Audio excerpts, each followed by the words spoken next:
tempat kita ngobrol santai tapi penuh makna tentang dunia pendidikan. Sahabat podcast, pernah tidak kita keluar rumah melupakan handphone kita? Kira-kira pasang kita gimana ya? Pasti rasanya ada yang hilang pada diri kita. Nah, hari ini kita bahas topik yang sangat dekat dengan kehidupan kita. Pendidikan zaman sekarang antara buku dan digitalisasi. Dulu, semua catatan kita tulisnya di buku. Sekarang tinggal klik dan lihat HP atau laptop sudah tersedia. Tapi, apakah digitalisasi membuat belajar jadi lebih mudah? Atau justru lebih menantang? Nah, hari ini saya tidak sendiri.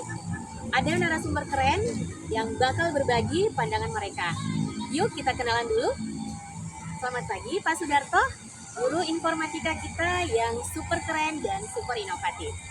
Halo Bu Belin, senang bisa ngobrol di sini. Lalu ada juga Pak Ipul, seorang kepala sekolah hebat yang selalu mendukung pembelajaran digital. Terima kasih Bu Belin. Hai semua, semangat belajar ya. Kemudian ada Ananda Ani, murid kelas 8 yang sangat aktif banget nih di kelas digital. Halo Kakak Belin, halo sahabat podcast. Siap berbagi pengalaman seru belajar online maupun offline. Dan terakhir narasumber hebat juga, Ibu Intan, orang tua yang selalu mendampingi anak belajar di rumah. Senang rasanya bisa ikut berbagi cerita di sini. Oke, kita mulai dari Pak Sudarto dulu ya. Pak Sudarto, sebagai guru informatika, gimana sih Bapak melihat perubahan pendidikan di era digital ini? Perubahannya sangat besar sekali Bu Belin. Oke. Sekarang hampir semua aktivitas belajar dilakukan secara daring. Murid bisa mengakses materi, platform belajar, video pembelajaran, bahkan pakai aplikasi coding sederhana. Tapi tantangannya juga muncul. Ya. Tidak semua murid punya perangkat atau koneksi internet stabil. Oke, gitu Pak ya. Betul banget apa yang dikatakan Pak Sudarto. Nah, kalau dari sisi sekolah, Pak Ipul sebagai seorang kepala sekolah, bagaimana sekolah menanggapi gelombang digitalisasi ini? Ya, terima kasih Bu Belin. Kami sebagai kepala sekolah, sekolah itu harus adaptif. Ya, kami mulai dengan guru-guru tentang teknologi, lalu kami membuat sebuah kebijakan, di mana kebijakan itu seperti learning, ya, yaitu sebagian belajar di kelas dan sebagian belajar di luar kelas, ya. Tetapi yang tetap mendukung nilai-nilai pendidikan, bukan menggantikannya. Mungkin cuma itu. Oke. Setuju sekali ya apa yang dikatakan Bapak Kepala Sekolah, Pak Ipul. Nah, kalau dari sisi murid, Ananda Ani, gimana nih? Apakah Ani lebih suka belajar pakai buku atau digital? Dua-duanya sih Kak. Kalau melalui digital, cari materi lebih cepat, kemudian bisa menonton melalui video. Misalnya video yang satu tidak sesuai dengan keinginan, cari video yang lain, jadi banyak pilihan, kemudian tidak membosankan. Kemudian kalau menggunakan buku kita lebih fokus, tidak ada gangguan sosial media. Wah, jujur banget ya apa yang dikatakan Ananda Ani. Ibu Intan, sebagai orang tua, bagaimana Ibu melihat anak belajar di era digital ini? Saya lihat banyak manfaat, terutama pada saat pandemi dulu. Tapi jujur, saya juga cukup khawatir kalau anak terlalu lama di depan layar. Jadi di rumah saya tetap mengajak Ani untuk belajar langsung dari buku dan melaksanakan praktik secara langsung. Digitalisasi membawa banyak manfaat, tapi pasti ada sisi lainnya juga. Sudarto, menurut Bapak, apa dampak positif dan negatif dari digitalisasi bagi murid kita? Positifnya, murid lebih mandiri dan kreatif. Mereka bisa belajar dari mana saja. Tapi negatifnya, kalau tidak dikontrol, bisa tergoda hal-hal yang tidak relevan. Jadi guru harus perlu membimbing cara belajar digital yang sehat.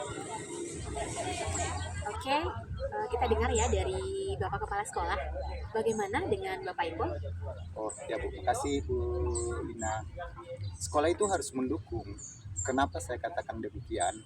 Sebab kita tahu di era zaman sekarang ya, era sekarang ini hampir semua mata pelajaran itu menggunakan IT ya.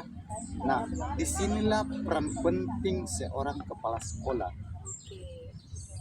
Ia harus menjadi fasilitator untuk guru-guru bagaimana ia menerapkan pembelajaran kepada siswanya, misalnya membuat sebuah literasi digital sebagai pembelajaran kepada teman-teman guru, bagaimana cara menerapkan sebuah ilmu yang bermanfaat kepada siswa, tapi tetap mengedepankan etika-etika dalam internet. Kenapa? Karena kita tahu di zaman sekarang kalau tanpa batasan kepada seorang murid atau seorang anak dalam bermain HP, itu ada beberapa hal-hal yang tidak lazim mereka bisa lihat di dalamnya. Nah, itulah yang harus kita batasi. Oke, jadi menurut Bapak Ipul ini apapun program kita yang mengenai digital nantinya harus ada mengedepankan etika berinternet Pak ya? Ya, betul sekali. Oke, Betul sekali. terima kasih Pak. Nah, Ani, kalau dari sisi Ani nih, gimana cara Ani biar tetap fokus belajar digital? Yang pertama Kak, saya menggunakan timer.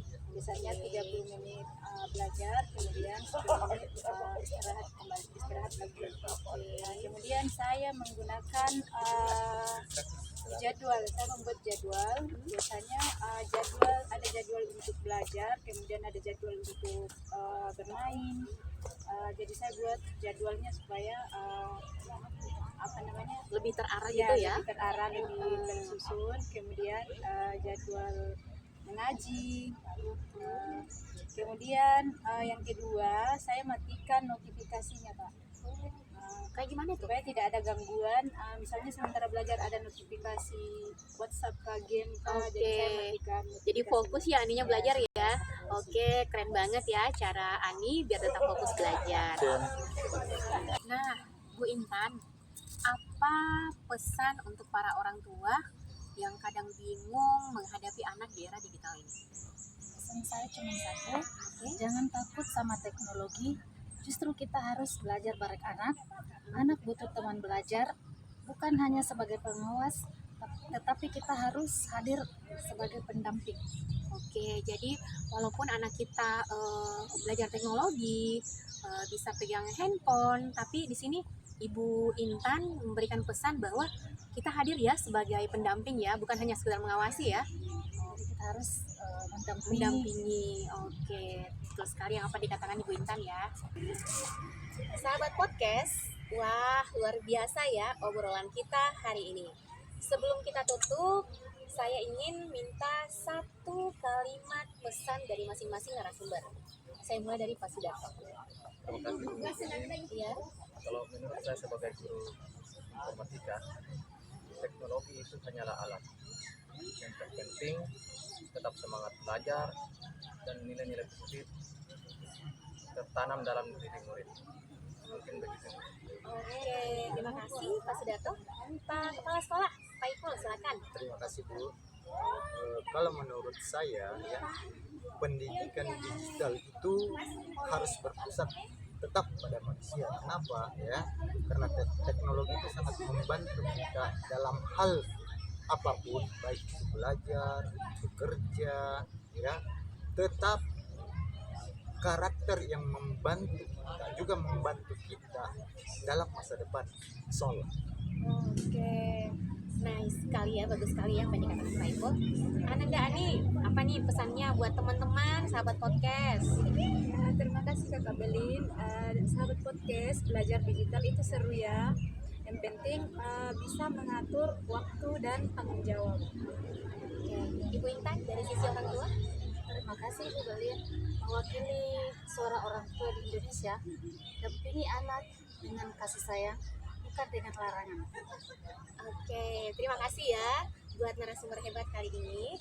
Terima kasih banyak semuanya. Jadi, sobat belajar, digitalisasi itu seperti dua sisi mata uang, membawa kemudahan sekaligus tantangan.